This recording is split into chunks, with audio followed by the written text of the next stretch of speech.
أستغفر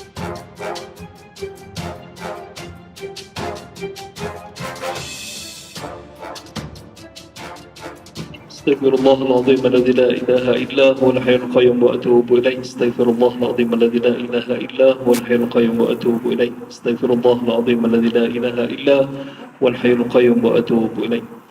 أعوذ بالله من الشيطان الرجيم. بسم الله الرحمن الرحيم. السلام عليكم ورحمة الله وبركاته. إن الحمد لله نحمده ونستعينه ونستهديه ونستغفره ونعوذ بالله من شرور أنفسنا ومن سيئات أعمالنا. من يهده الله فلا مضل له ومن يضلل فلن تجد له وليا مرشدا. قال رب اشرح لي صدري ويسر لي أمري واحلل عقدة من لساني يفقهوا قولي. فأما بعد. Berbahagia Tuan Imam, Tuan Bilal, Nazir serta ahli kuasa Masjid An-Nur, tuan-tuan dan puan-puan muslimin muslimat yang dirahmati oleh Allah Subhanahu wa taala sekalian. Pertama dan selama-lamanya marilah sama-sama kita merafakkan setinggi kesyukuran kepada Allah Subhanahu wa taala kerana apa yang kita rancangkan setelah sekian lama ini Allah izinkan untuk direalisasikan pada malam ini, iaitu forum sempena sambutan Isra' dan Mi'raj. Dan rupanya Masjid An-Nur ini dia advance daripada orang lain. Kalau ikutnya minggu depan baru Isra' Mi'raj, tapi kita dah Isra' Mi'raj dulu kan. Walaupun malam ni kita akan kupas satu tajuk yang sangat istimewa dan insya-Allah kita bawakan dua orang ahli panel yang sangat hebat, yang masing-masing ada bidang masing-masing yang akan membicarakan. Mungkin kita pernah banyak kali dengar tentang Isra' dan Mi'raj, tapi pada malam ni kita akan bincang Isra' dan Mi'raj dari sudut pandangan agama sendiri dan juga Isra' Mi'raj dari sudut pandangan ahli sains dari sudut itu sendiri. Sebab kita tahu di Masjid An-Nur ni ada pakar-pakar sains yang hebat. Saya ada kuliah maghrib di sini dulu, ada kuliah subuh. Bila membicarakan tentang sains, ada yang menegur saya, ada yang memberikan info kepada saya tentang sains tu.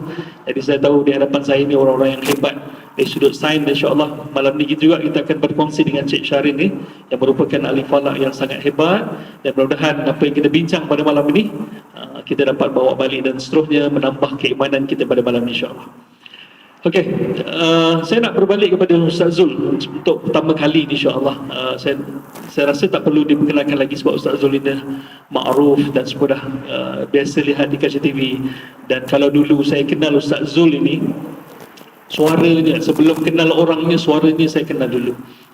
Bila habis azan, dia kata bila mana seseorang boleh mendirikan solat kan, bila azan di Radio Hakim, setiap kali azan kita akan dengar suara Ustaz Zul, kata-kata yang sangat hebat yang masuk dalam hati, membicarakan tentang kalau seorang boleh mendirikan solat, ketahuilah bahawa itu adalah anugerah hebat daripada Allah Subhanahu wa taala. Dia kenal dari sudut suara, barulah jumpa kan, dan rupa-rupanya hebat kan, hebat. Kena dengan namanya, kena dengan namanya Zul Ramli. Sebab Zul dalam bahasa Arab bermaksud yang empunya, yang memiliki. Ramli ini dalam bahasa Arab bermaksud pasir, kan, pasir. Tapi bukan dia jual pasir ataupun apa. Pernah dengar tak seorang ulama yang digelarkan sebagai Syafi'i kecil, Syamsuddin bin Shihabuddin Ar-Ramli. Kenapa Ar-Ramli? Ar-Ramli maksudnya pasir kerana ilmunya yang sangat luas. Ilmunya yang seumpama padang pasir, sehingga digelarkan Ar-Ramli, bermaksud pasir itu menunjuk kepada ilmunya yang sangat luas. Saya ada pengalaman Ustaz Zul, Syarin, masa mula-mula sampai ke Mesir tu. Bila beratur kat immigration tu, dia tengok pasport saya, dia kata, "Man Ramli?" Siapa Ramli? Kan? Saya cakap, "Abi, bapak saya." Dia gelak, gelak, "Bapak kau pasir," dia kata. "Bapak kau pasir." Kau ajar betul immigration Mesir tu. Dia kata, "Bapak kau pasir." Lepas tu saya teringat, "Kau kenal tak Imam Ar-Ramli?" Kan? Imam Ar-Ramli, dia kata tak kenal. Cakap, "Macam mana kubur dia dekat Mesir kau tak kenal Imam Ar-Ramli?" Tahu tak kenapa dinamakan Ar-Ramli ni? Dia kata tak tahu. Cakap, "Tahu tak, dinamakan, digelarkan Ar-Ramli tu sebab ilmunya luas macam padang pasir." Bapa aku ni Ramli sebab ilmunya luas macam padang pasir. Wah, boleh gila kan. Tapi Ustaz Zul, malam ni bukan kita dua orang je. Rusdi Ramli, Zul Ramli, Nazir kita juga Ramli. Ya, Nazir kita juga Ramli, kan? Jadi tiba-tiga cari buat program mencari Ramli, tak payah cari dah. Ada 3 malam ni Ramli. Ada 3 malam ni Ramli, insya-Allah. Dan sebelah kiri saya Encik Syahrin bin Ahmad. Kalau tuan-tuan pernah dengar dulu slot khas di Radio Aikim untuk rancangan Isra' dan Mi'raj, saya bergandingan dengan Encik Syahrin sebagai panel dalam rancangan slot khas Aikim tahun lepas kan, tahun lepas. Dan malam ni digantikan sekali lagi. Dan istimewanya besok saya dengan Ustaz Zul pula di Usrah Nurani juga bincang tentang Isra' dan Mi'raj, kan? Isra' dan Mi'raj. Untuk maklumat tuan-tuan yang awal ni, Ustaz Zul Ramli dia sangat-sangat minta maaf pada malam ni sebab ada clash sebenarnya, mungkin inilah terlepas pandang dia sudut tarikh. Wallahualam, Ustaz Zul Ramli terpaksa tinggalkan kita mungkin dalam 8.30, 8.40 gitu boleh. Sebab kebetulan Ustaz Zul Ramli dia ada tempat lain di Keramat selepas waktu Isyak ni. Jadi awal-awal Ustaz Zul Ramli minta maaf. Mungkin Ustaz Zul Ramli boleh cerita dia, insya-Allah, kan? Dan saya rasa tuan-tuan boleh lepaskan Ustaz Zul dan kita bincang pada Encik Syahrin untuk yang panjang ni, insya-Allah. Okey. Kalau kita kata Encik Syahrin ni sebagai, sebab itu kita salah istilah dari sudut ahli nujum. Kalau Ramli ahli nujum ni dia bomo, tukang telik dan sebagainya. Tapi ahli nujum sebenarnya orang yang pakar tentang bintang, gaji bintang ni. Jadi Encik Syahrin merupakan ahli falak yang bertauliah, dan juga saya difahamkan di rumah Encik Syahrin ni ada satu teleskop yang boleh meneropong di angkasa raya yang luas di sana tu, dan mungkin boleh bicara, mungkin boleh bawakan kepada kita mungkin pernah terteropong alien dan sebagainya. InsyaAllah boleh tanya kepada Encik Syahrin tentang tu, insyaAllah. Okay. Jadi untuk meneruskan majlis kita pada malam ini, insyaAllah, tajuk yang kita akan bawa pada malam ini ialah Isra' Mi'raj Anugerah Teragung Rasulullah sallallahu alaihi wasallam.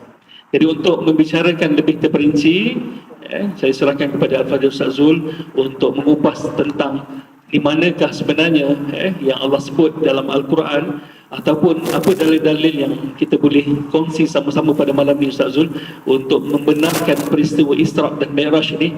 Dan seterusnya, bila kita dengar dalil tersebut, kita akan menambahkan keimanan kita, dan seterusnya kita jadi orang yang sangat percaya dan yakin tentang anugerah yang sangat hebat. Silakan Ustaz Zul. Astaghfirullahalazim, astaghfirullahalazim, astaghfirullahalazim alladzi la ilaha illa huwal hayyul qayyum wa atubu ilaihi. Assalamualaikum warahmatullahi wabarakatuh. Bismillahirrahmanirrahim. Alhamdulillah, assalatu wassalamu ala rasulillah wa man tabi'al huda wa wala wa ba'd. Pertama sekali terima kasih Al-Fadhil Ustaz Syedi. Rupanya bukan sekadar sedap berceramah, tetapi potensi moderator yang baik tu nampaknya ada pada Ustaz Rashidi. Masya Allah.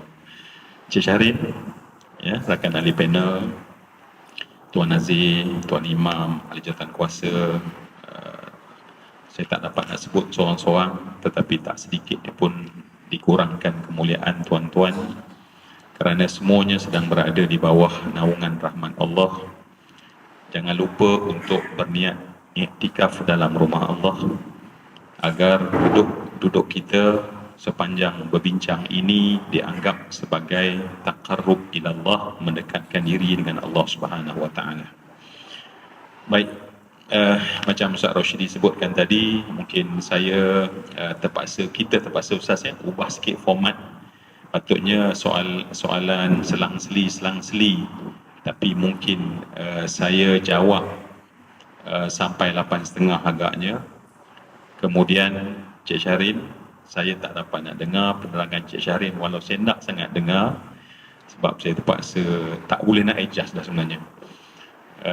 Mulanya cakap Ustaz Syedi, nampaknya mungkin cancel ke apa ke mana-mana, tapi inilah yang bolehnya saya dengan penuh rendah diri memohon maaf di atas seperti hilang ataupun rendahnya adab saya dengan majlis yang sangat besar ini. Bolehkah tuan-tuan maafkan saya? Sekali lagi, bolehkah tuan-tuan maafkan saya? Allah baik sungguh Orang Masjid An-Nur ni sebenarnya ya. Dia kalau baik ni tak ada forum pun tak apalah, insya-Allah. Baik. Kita nak cepat kerana kita berbincang tentang Isra' wal Mi'raj. Dan memang betul lah An-Nur ni lebih laju daripada IKIM.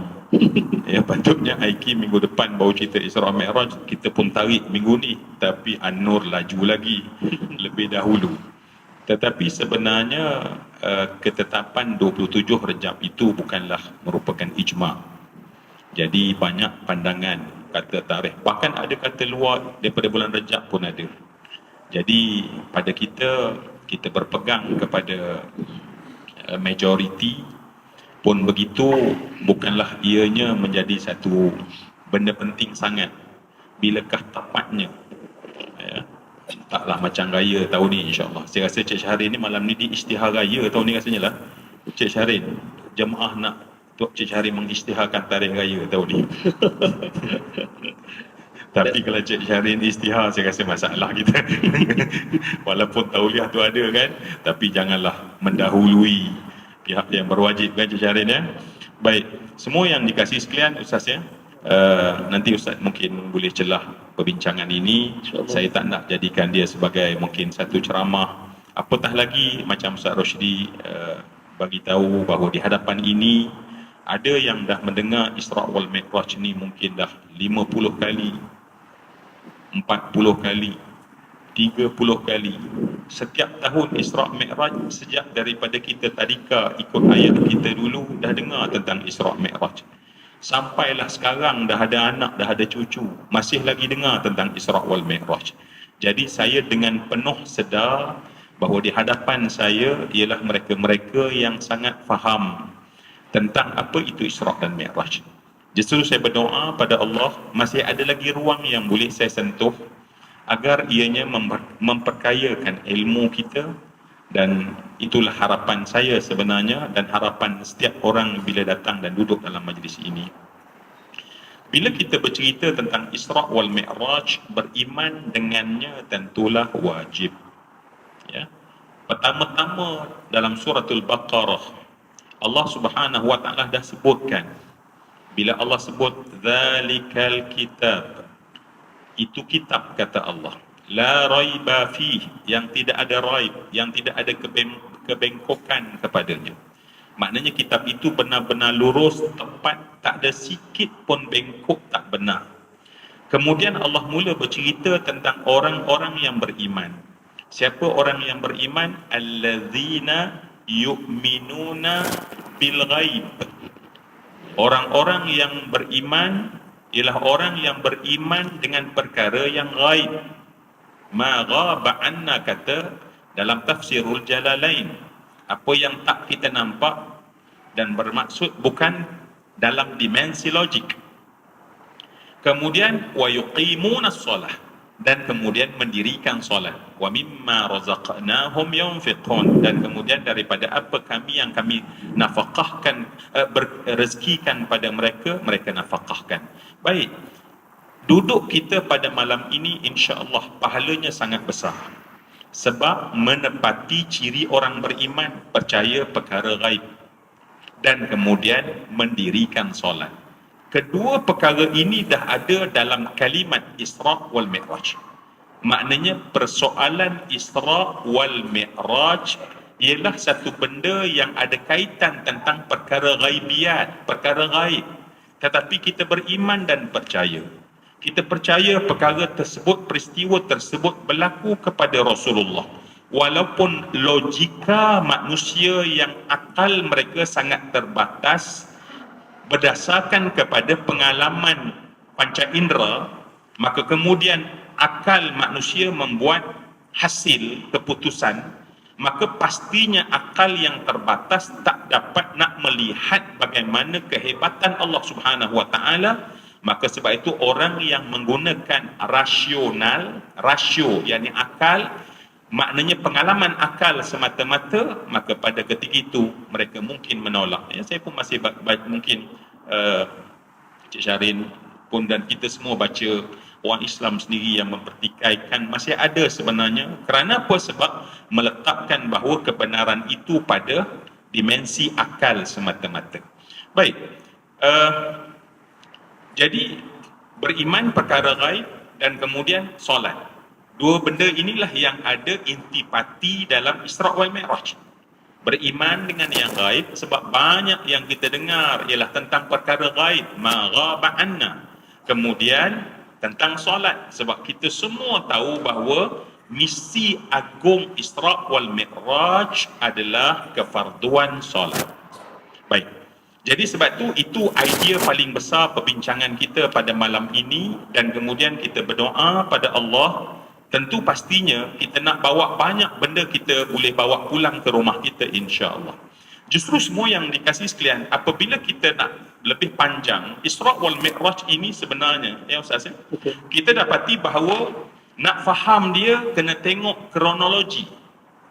Dan kronologi itu bukan bermula apabila Nabi dikejutkan oleh malaikat Jibril, tetapi peristiwa setahun sebelum, kerana peristiwa Isra' wal Mi'raj berlaku setahun sebelum hijrah Nabi. Maknanya kita kena tengok sebelum Isra' wal Mi'raj, kemudian semasa Isra' dan wal Mi'raj, dan kemudian selepas Isra' wal Mi'raj, daripada malam itu sampai malam ni. Maknanya semua tu selepas sampai malam ni. Dan kemudian inilah sebenarnya skop perbincangan sekiranya kita ingin membedah Isra' wal Mi'raj, sehingga kita nampak apa yang berlaku sebelum. Sebab kalau kita tak faham sebelum, penjiwaan terhadap semasa tidak mendalam dan mengakhirkan natijahnya tidak mendasar apabila sampai di penghujung. Kenapa Masya Allah Rasulullah sallallahu alaihi wasallam mendongak dan kemudian menikmati Isra' wal Mi'raj dan kemudian mengekalkannya selepas dengan solat tersebut? Dan kenapa di penghujung? Ya, kalau kita baca kitab Barzanji menyatakan bahawa wartadda man adallahu syaitan wa aghwah. Maknanya selepas Isra' wal Mi'raj ada orang yang bertambah imannya sampai keimanannya mencapai tahap yang disebut sebagai Siddiq. Siapa kalau bukan Abdullah ibn Abi Qahafah, Uthman bin Amir bin Amri bin Zayd bin Tayyim bin Murrah bin Ka'ab bin Luhay bin Ghalib bin Fihr Al-Quraisy At-Taimi, atau nama gelarannya adalah Sayyidina Abu Bakar, yang setelah daripada peristiwa itu Masya Allah mendapat jawatan yang sangat tinggi, namanya As-Siddiq. Tetapi Masya Allah, irtadda man adallahu syaitan. Ada juga orang yang kemudian tergelincir, dan tergelincir itu sampai pada hari ini, dan mungkin kekal sampai bila-bila. Dan apatah lagi Masya Allah dalam suratul Isra', dalam surah Isra', Ustaz, sekiranya Ustaz nampak di mana-mana, Ustaz nak masuk, okay, Ustaz masuk je Ustaz. Ya? Saya sebenarnya takut nak mencelah sebab laju sangat dia. Bukan laju sangat Ustaz. Poinnya cantik, berkupas saya menarik, takut saya mencelah nanti Ustaz hilang poin dan sebagainya. Tapi teruskan Ustaz, nanti saya tambah di akhir nanti insya-Allah. Lupa dah sekarang. Kan? Saya sebab bila forum sebenarnya tak sedap nak cakap, tapi sebab bekerja dengan mata saya tengok tuan-tuan, mata tengok jam, dan saya terbayang saya tekan minyak lagi. Jadi saya cubalah insya-Allah ya. Baik. Jadi selepas daripada peristiwa itu ada orang yang kemudian tergelincir, dan kemudian penggelinciran tersebut, sebab itu kita duduk pada malam ini dalam surah Isra'. Allah menghabiskan ayat pertama dengan As-Sami' Al-Basir. Maknanya Allah menetapkan Isra' wal Mi'raj yang berlaku pada Nabi. Allah Maha mendengar apa yang kamu kata, komen-komen kamu Allah dengar, dan komen-komen itu Allah dengar sampai sekarang. Saya cakap pada malam ini Allah dah letak dalam surah Isra', maka sesungguhnya Allah itu Maha mendengar. Setiap bisik hati kita pada malam ini mengiyakan kebenaran. Allah dengar untuk Allah berikan ganjaran, dan Allah melihat setiap ketundukan seorang hamba sejak daripada selepas peristiwa tersebut sampai pada malam ini dan sampai bila-bila, insya-Allah. Justru semua yang dikasihi sekalian, ya, Ustaz kata tadi, mari kita tengok kepada nas. Kerana itulah ijma' ulama' menyatakan barang siapa yang mengingkari Isra' maka sesungguhnya dia kafir. Dia kata mana ada berlaku Isra' fahuwa kafir, kafir dia. Kerana dia mengingkari salah satu daripada kalam Allah. Kalam Allah cukup hanya satu baris, dia ingkar, maka dia telah jadi kafir. Kenapa kita kata begitu? Kerana ada satu surah khas yang namanya surah Al-Isra'. Surah Al-Isra'. Jadi mungkin Ustaz kita tengok sikit-sikit, dan Ustaz ni saya suka kepada Ustaz Roshidi ni, dia suka bermain dengan bahasa. Dia kalau cerita tu Ustaz dia cerita kat bahasa. Jadi kat mana Ustaz? Jadi dan saya suka itu yang pada Ustaz Roshidi. Baik, kalau kita tengok dalam surah Isra', ya. Dan saya yakin saya tak sempat nak tengok sebelum, semasa, selepas. So mungkin kita tengok satu ayat yang menjadi pegangan kepada kita tentang perkara gaib ini. Maka Allah Subhanahu wa taala memulakan dengan kalimah subhana alladzi asra bi'abdihi lailan minal masjidil haram ilal masjidil aqsa alladzi barakna hawlahu linuriyahu min ayatina innahu huwas samiul basir. Sadaqallahul azim. Allah mulakan kalimat. Saya suka Ustaz, kenapa Allah tak mulakan dengan kalimah alhamdulillahilladzi asra bi'abdihi laila? Kenapa Allah tak mulakan dengan kalimah tabarakalladzi asra bi'abdihi laila? Tetapi Allah memulakan dengan kalimah yang disebut sebagai subhana. Subhana. Sebab kita tahu bahawa subhana adalah maf'ul mutlaq. Sebab itu dia berbaris atas. Maknanya adalah sebab itu subhanallah adalah zikir paling tinggi, dan tidak ada seorang makhluk yang boleh kita sebut kalimah kepadanya subhana. Kita boleh memuji mungkin. Saya tadi puji Ustaz Roshidi, saya puji Cik Syahrin, sorry. Ya, Ustaz nama saya nak ubahkan panjang-panjang, Ustaz ingat.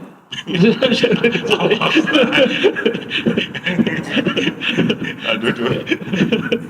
1-0. Baru jumpa. 1-0 Ustaz. Cik Syahrin. Apa? Saya nak cakap Subhana.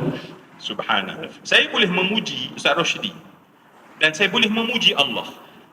Maknanya kalimat pujian boleh berlaku kedengarannya macam pada makhluk, walaupun pasti tak sama. Tetapi boleh berlaku pujian kepada makhluk dan boleh berlaku pujian kepada Allah.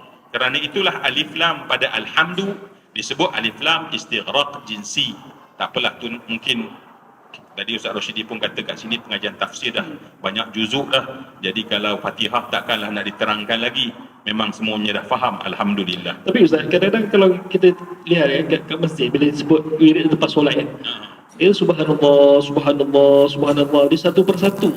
Dia ada suara, tapi bukan Bilal sini lah, Bilal tempat lain. Kadang-kadang dia yang menyebabkan masuk gear 2 tu sebab Bilal. Allah, dia subhanallah, dia laju. Sampai kita dengar perkataan subhanallah tu ialah bunyi semacam sebelah je. Dah hilang perkataan subhanallah. Kalau Ustaz boleh sentuh sikit tentang perkataan subhana tu, Allah mulakan surah Al-Isra' dengan subhanalladzi. Subhana ni apa yang sepatutnya kita lintaskan dalam hati kita daripada perkataan subhanallah bila kita wirid dengan perkataan tersebut, Ustaz? Ya. Jadi bila kita sebut subhana, tadi kita katakan bahawa hanya untuk Allah kalimat subhana, ya, sebab tidak berlaku antara sesama makhluk kita menyebut bagi makhluk, ya. Sebab itulah pada saat Allah nak menciptakan makhluk di atas muka bumi khalifatan, maka malaikat terus sebut wa nahnu nusabbihu bihamdika. Kami tasbih dan puji. Sebab nanti di atas muka bumi akan ada pujian, tetapi tasbih tetap pada Allah Subhanahu wa taala. Jadi sebab itu semua yang dikasih sekalian, untuk ayat ini macam Ustaz Rashidi katakan tadi, ya, sebab subhanallah ini ialah kalimat yang terbit daripada mulut. Hati sebenarnya merasai ketakjuban. Ta'ajjub. Walaupun kalimat subhana bila diterjemah kepada bahasa kita adalah maha suci, dan maha suci tersebut tidak didahului dengan kotor. Dan sekiranya kotor adalah kerana salahnya orang terhadap Allah, maknanya maha suci Allah. Sebab kalau macam kita, basuhlah kereta, kenapa kita basuh kereta? Sucikanlah kereta, sebab kereta tu kotor, dan kemudian adanya didahului oleh kotor, maka kita kena sucikan kemudian. Maka Allah tidak didahulukan dengan kotor, tetapi kita mensucikan. Kenapa? Sebab kita semua makhluk ini ada yang mengkotorkannya. Bukan Allah itu kotor, tetapi makhluk mengkotorkannya. Makhluk mengkotorkan Allah dengan menyatakan Allah ada anak sebagai contoh. Makhluk mengkotorkan, menyatakan bahawa takkan berlaku peristiwa ini. Sedangkan Allah mendakwa bahawa bukan Muhammad yang bergerak, aku yang menggerakkannya. Jadi sebab itu Ustaz, terima kasih pesanan tadi kepada kita semua. Pada saat kita menyebut subhanallah, sebenarnya ayat ini takdis ataupun penyucian tersebut dalam hati yang memberi kesan mendalam, bermaksud ketakjuban. Maka sebab itulah kerana kata kuncinya ketakjuban, takjub di atas betapa satu benda yang tak ada makhluk boleh buat, maka pada ketika itu Allah tak memulakan dengan alhamdulillahilladzi. Allah tak mulakan dengan maha berkat Allah tabarakalladzi. Baik. Maha suci Allah, alladzi asra. Alladzi asra, yang Allah itu maha suci dia, yakni Allah yang dia itu asra, menjalankan, bi'abdihi lailan. Pertama sekali Allah gunakan kalimah asra. Dari situlah masdarnya adalah isra. Isra, kalimat terjemahannya adalah dua. Yang pertama musafir, yang kedua malam. Sebab dalam asra ataupun isra, dia ada dua benda. Yang pertama perbuatan musafir, yang kedua di waktu malam. Maknanya kalau kita bermusafir di waktu siang, kita tak boleh kata dia adalah isra. Ana ashraq min, masya-Allah, min an-nur ila karamat. Boleh. Tetapi pagi esok pula tiba-tiba ana asra, ialah praktik bahasa Arab kan. Ana asra ila hadha ila hunaka, tak boleh pakai. Sebab isra dua makna, satu berjalan, yang kedua mesti malam. Tuan-tuan tolong simpan perkataan ini dalam kepala kita. Baik. Sekarang apabila Allah menjalankan hamba-Nya, saya nak tanya, datangkah perasaan takjub dalam hati kita? Jawapannya adalah tak takjub. Kami pernah jalan malam, tak ada takjub apa, nak hairan apa jalan malam. Jalan malam bukan takjub. Jalan malam bukan takjub. Sebab jalan malam ini berlaku sejak zaman dahulu. Sebab itulah li'ilafi quraishin ilafihim rihlat asyita. Oleh kerana orang-orang Arab ni memang mereka detail dalam musafir, maka sebab itu kalau kita orang Melayu tak ada beza musafir. Jalan malam, jalan siang sama aja. Kita sebut apa kalau jalan jauh ni?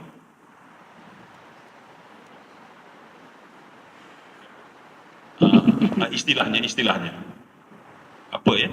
Pakar-pakar bahasa yang ada di sini. Tuan-tuan memanglah tengah berzikir, saya tahu, subhanallah, subhanallah, subhanallah. Saya sedang bertanya tuan-tuan. Ke bepergian Ustaz? Kan? Bepergian ataupun kembara. Bukan? Bepergian, kembar Ustaz Syidi sedap bahasa. Saya tak jumpa lah kepala saya. Baik, betul tak? Dan dia boleh jadi siang, boleh jadi malam. Tetapi once bila sebut asra ataupun isra, totally dia adalah milik malam. Siang tak boleh ambil. Baik. Adakah dia ta'ajub? Tak ta'ajub. Bi'abdihi, yakni Allah membawa hambanya. Kat sini kalau kita tengok dalam tafsir yang dibuat oleh Imam Fakhruddin Ar-Razi pada kalimah na'budu. Kenapa orang Arab menggunakan kalimah kami menyembah? Sebab kami dalam bahasa Arab adalah li ta'zim, membesarkan diri. Sebab tu Allah Subhanahu wa taala banyak dalam Al-Quran menyebut kami. Bukan ramai Allah, Maha Suci Allah. Tetapi Allah bercakap bahasa kami bermaksud membesarkan diri. Tetapi pada saat kita sebut na'budu, layakkah kita membesarkan diri? Keras sangat soalan saya, tuan-tuan. Kasar sangat saya tanya tu. Tak, okey ya. Semangat tuan-tuan, bukannya marah dah. Nak budu. Kalaulah nak budu maksud membesar, bagaimana mungkin kita nak membesar pada Allah? Maka kerana itu, sebagian ulama tafsirkan apa? Menyatakan bahawa pada abdun itu adalah sebuah kemuliaan dan ketinggian. Bila kita menyebut na'budu itu sebenarnya ketinggian. Bila kita cuba untuk tidak jadi na'budu, di situ kehinaan. Sebab itu dalam Al-Quran hanya satu-satunya hamba Allah yang Allah bila sebutkan abdun tanpa ada kaitan, dia adalah Rasulullah.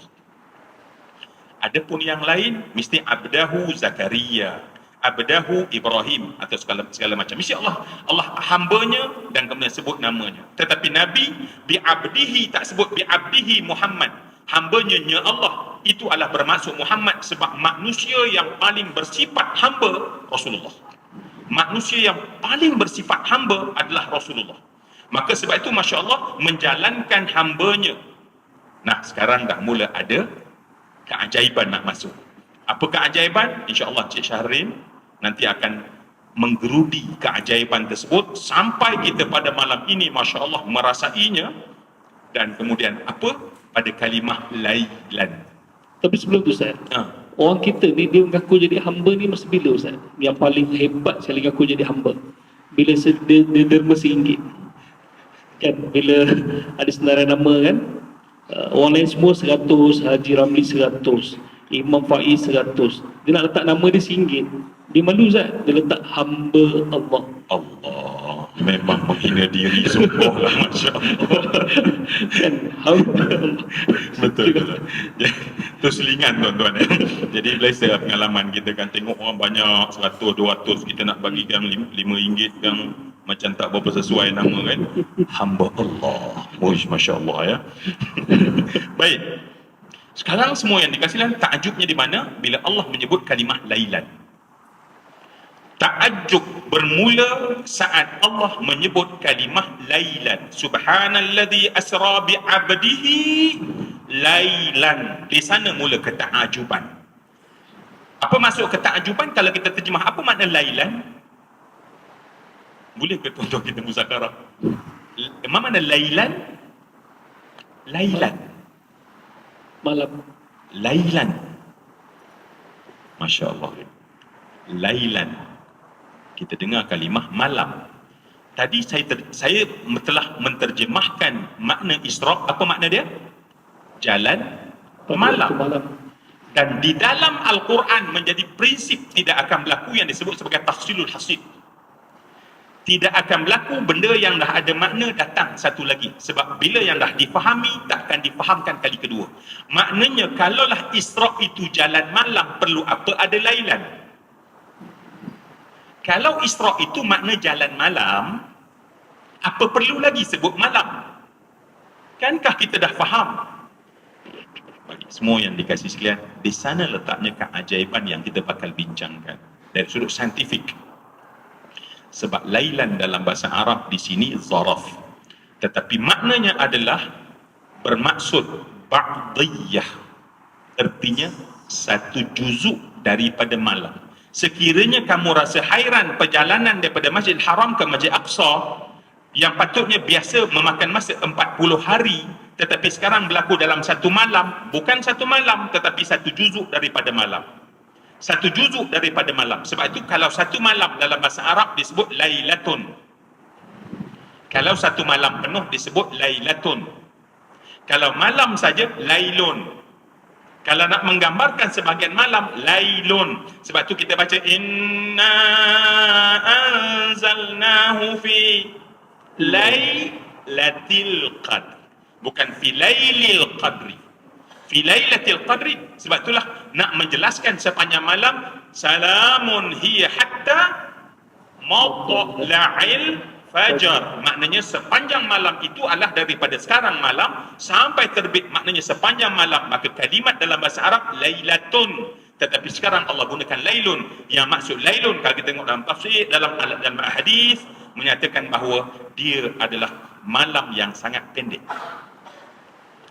Kemudian minal masjidil haram ila al-masjid al-aqsa, minal masjid an-nur ila masjid Ansar kat Keramat. Nah, bila maksudnya semua yang dikasih sekalian, sebenarnya semua yang saya kasih sekalian, saya sebutkan tadi, peristiwa ini berlaku sebagai sebuah proses untuk Rasulullah dan difahami oleh umat Rasulullah. Sebab setahun nanti Rasulullah akan melakukan hijrah, dan hijrah tersebut Allah tidak membekalkan burak kepada Rasulullah.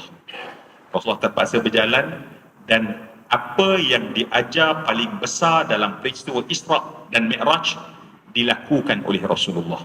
Sebab itu semua yang dikasihkan, kata kunci yang saya tak sempat nak bincang panjang adalah kalimat Masjidil Haram ilal Masjidil Aqsa.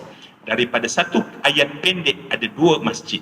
Daripada satu ayat pendek ada dua masjid. Satu Masjidil Haram di Makkah Al-Mukarramah, dan ke Masjidil Aqsa di Ila, di Baitul Maqdis atau di Baitul Laham. Maka dua masjid. Maka semua yang dikasihkan sebenarnya, mungkin Ustaz Rashidi sambil-sambil berbincang nanti, sebenarnya anugerah yang paling besar bagi umat Islam solat dan masjid. Anugerah paling besar bagi umat Islam adalah satu solat, yang kedua masjid. Dan itu semua yang saya hormati dan saya kasih sekalian.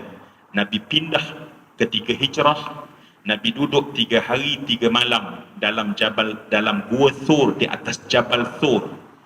Dan Nabi tak boleh duduk macam saya duduk. Nabi terpaksa duduk, macam tak berapa manis. Nabi terpaksa duduk macam ni sepanjang 3 hari 3 malam. Sebab lantainya condong dan tak boleh berdiri sebab shillingnya rendah. Cuba bayang 3 hari 3 malam dan lantainya adalah batu yang padu. Dan bulan 8 ketika Nabi hijrah, Ustaz Rashidi lebih mahir sebab dia buat biodata agung Rasulullah. Biografi Agung Rasulullah. Allah. Cuba bayang duduk di malam hari, di musim panas, sejuknya memakan sampai ke tulang sumsum.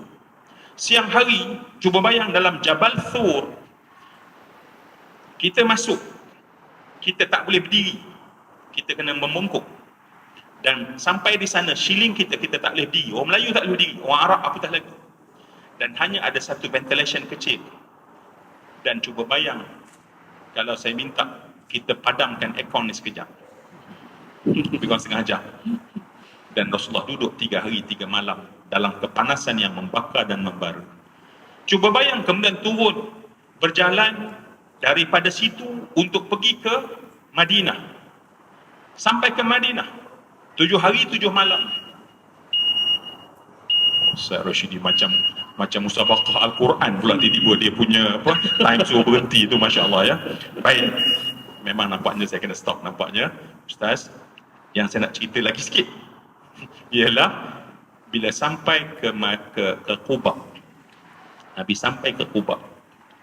Cuba bayang 3 hari 3 malam kalau kita kursus duduk di hotel 5 bintang, balik mengadu kat orang rumah, penatlah. Sekarang Nabi duduk dalam Jabal Thur yang begitu keadaannya, dan kemudian berjalan pula ya. Nabi tak berjalan ikut raut yang biasa, tetapi raut yang tak dilalui oleh jamaah haji dan pedagang.